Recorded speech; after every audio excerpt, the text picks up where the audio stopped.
This P22BD repairing video is dedicated to Honda's drivers.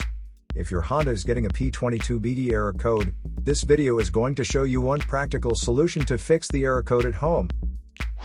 Use the Zeus app to scan your vehicle and see the error code P22BD. It indicates that the powertrain control module has detected a reference voltage that is not within the range of the Bank 2 sensor 2 oxygen sensor. Here is one of the most practical solutions to fix Honda's P22BD error code. Method A, the oxygen sensor. This oxygen sensor is located right after the catalytic converter. Bank 2 is on the side with cylinder number 2. Sensor number 2 is usually the downstream oxygen sensor behind the converter. Visually check the oxygen sensor's electrical connections, wire harness,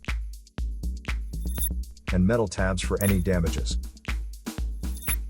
If damages are found, then replace the oxygen sensor.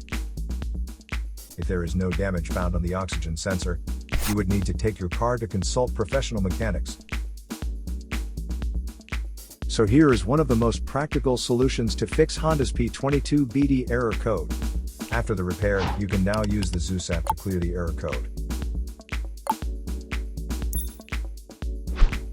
And tap the rescan button one more time to make sure everything is fine with your vehicle. To save more money on car expenses, claim a free engine code scanner at the description link below, or check out the video here for more info. You're also welcome to leave comments below. Our mechanic professionals will answer them shortly. Don't forget to like and subscribe to our channel. Thanks again for watching this video.